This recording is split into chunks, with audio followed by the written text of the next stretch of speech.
นี่เด็กถึงหน่วยใหญ่พี่เฒ่าเด็กทีมไหนมันจะเกิดอะไรถึงนี่พาตัวนี้มาเก็บแบบขีดตัวใหญ่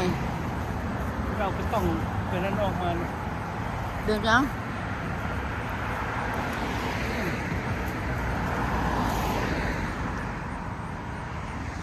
โชว์ดูใหญ่บอกพ่อแม่พี่น้องใหญ่ไม่หน่อยใหญ่ได้หน่อยใหญ่พ่อแม่พี่น้องมันหน่วยห่างหน่วยใหญ่หรือได้พ่อแม่พี่น้องพวกมากินน้ำกันเด้อแซ่บบ่ล่ะเด็กคืนนี้ได้ตัวคืนนี้ไปเยอะหน่อยเนี่ยเอาไปไอ้เขาเนี่ยจะดึงลงแม่มันจะคืนนี้โอ้ยขึ้นได้บ่ได้พดเกิดมาที่ไหนมีเจ็บตีนเลยแถวนี้เด็กแค่นี้ก็ง่ายดึงลงเอาไปดึงแงะนั่นน่ะมันก็นั่นน่ะเด้แงะลงน่ะมันก็นั่นแหละฉากพิษเอาไปไว้ปัดสวยๆไว้ตู้เย็นไปปาดดูไปกินได้พี่เฒ่าพี่เฒ่านี่เฮ้ยมาเอาหน่อยเด่นชักกระยองใช่พ่อแม่พี่น้องเบิ่งชุบเบิดอ่ะจะแซ่บบอกพ่อแม่พี่น้องหวานพูดในเทิงก็มีลายพระเฒ่าจะบ่คืนเมื่อไหร่พวกยังใหญ่เห็นบ่เป็นการไปท่องเบิ่งมันเน่าอันลงป่านขี้ดินอยู่ในตกขี้ดินสิได้บ่อ้าวเพิ่นได้มาเห็นแล้วอ้าวหน่อยนี่ม่วมละคือกันนะคันมันมีแม่มันกินน้ำโลดคันมันชุกเนาะเจ้าเนาะอันนี้ไปปาดกินไว้งานมาไปให้หมูแล้วเมื่อแมงจะฟองกินบ่แม่นมันแม่งมันชุกมันมีแนวกินน้ำเด้เจ้าก็บ่แม่นงามบ่ขี้หลายหรอกธรรมดานี่แหละธรรมดาไปเอาไหมเจ้ายังมาก็เอาด้วยเด้อผู้ได้หน่วยเทิงพุ่นน่ะอยู่ไปนั่นติหน่วยนั้นได้สิเอาวะหันบ่เอาก็บ่เอาเด้อพูดใหญ่ดีได้น่ะมันแมงเบิ่งไปเอาก็ต้องเด้อเบิ่งดูมันดนอยู่ขี้ดินนี่ก็ไปดังมันดนเบิดมันชุกลายมันก็ดนเด้มันชุกลายมันก็ดนเด้สิละอันนี้มันก็ชุกเบิดละเด้นั่นนี่ก็เน่าแล้วมันชุกแล้วก็เน่ามันมีแนวเจาะเก็บไปเก่งกับดักไปโดนเปาะลงหลายก็หน่อยให้บ่มักหน่อยชุกบอกอีดีละมักหน่อยเพิ่มมันแรงจังสิเดี๋ยวมันชุกเบิดละมันไก่สิโดนเบิดละนี่กระบวมละ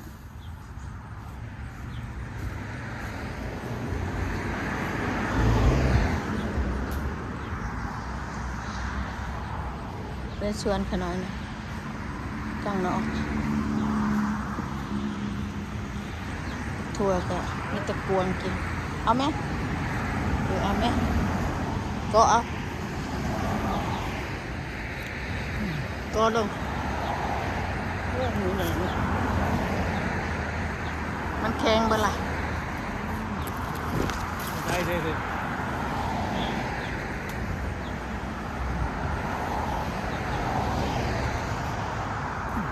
ชูเอาใหม่ก็อ่อนเลยไม้อ่อนเลยโอ้ยขึ้นไปหันข้าวเดียวขึ้นไปก็ยืดเอาก็ได้ขึ้นไปตูนี่บกเก่าขึ้นใหม่ได้เดี๋ยวนี้ยันตุ๊กเลยโอ้ยยันเอาไม้แข็งปะเอาไม้แข็งแต่วันนี้ไม่เอาวะมากไปนั่นพี่ดาไปสิเป็นลายอยู่นี่มันโดนเบิดละนี่เด็กหน่อยเข้ามาเขาก็ปิดกินเข้ามาตรงเฮียน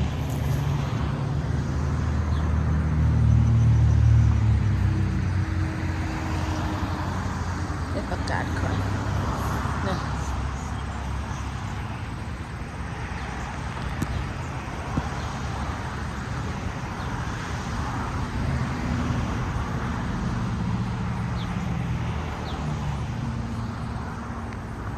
ประกาศหญ้านั่นหญ้าคัดพอเพิ่นจะเอาไว้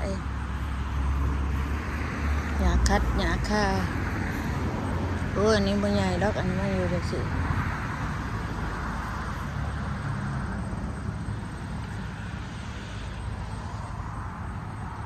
เนี่ยไปชวนกับเป็นอึตึอยู่เดี๋ยวคณะจะมาถ่ายบนอันนี้มันเพื่อบักบวบข่อยสิยือไปใส่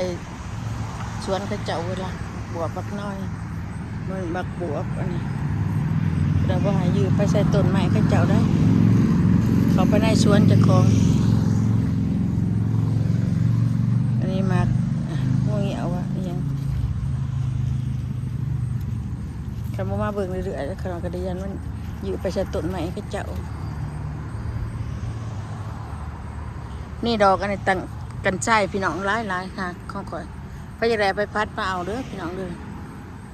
ดอกกันใช่อ่อนๆเลยนี่จะกินหวานๆลายดีนี่อยู่ในหัวบ้านขน้อยมีแต่ดอกอันนี้ละ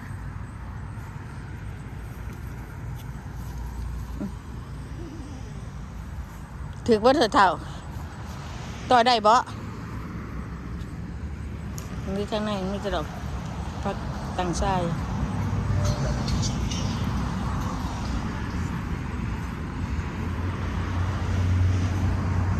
แม่เท่า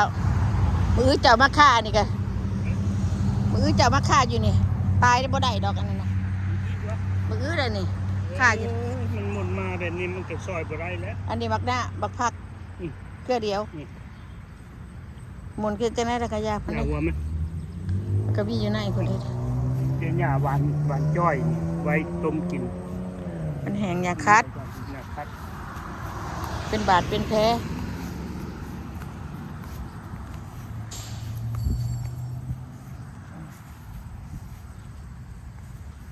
เด็ดซิมมันก็หวานหวานผมไม่เห็นหรอกมันชุกเปิดอะเด้โอ้ยน้ำจากบานโปะเอาวะเอามันตกมันแตกว่าเอาเด้เก็บขังไหมขังนอกนะเดี๋ยวเอานะมันตกนะมันหล่นเอาอยู่ไหนนะคุณน่ะเด้เก็บเอาไหมงามดีกว่าคืองามแล้วเนาะจะให้ตีจ่อยเนี่ยก่อนตั้งคุณเดือดนวมเบิ้งมันมัวๆเลยได้หน่อยชุกแล้วสักมันมีแต่เกิดสั่นคันมันชุกแต่มันมีแนวเจาะเขาบอกเข้าใจมันเนาะบอกเข้าใจยังหมดแม่งมัน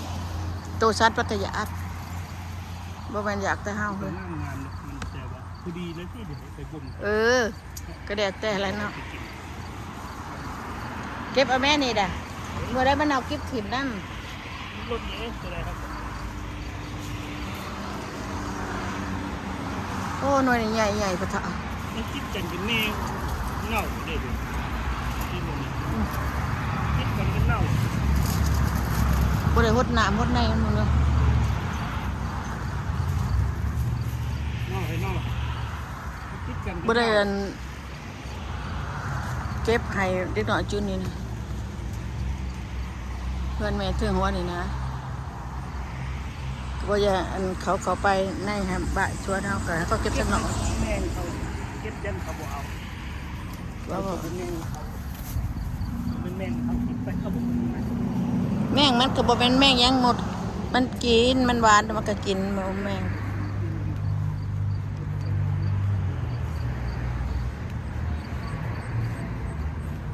เขาไปทางไหนบ่แล้วมันเดือกเอาเราไปใส่หลักตุนี่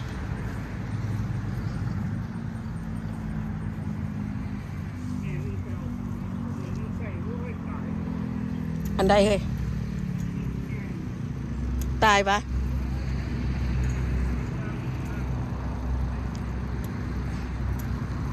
อย่ามันบ้านนี้ก็หดหนามันล่ะตายกับปีหนาจะปลูกใหม่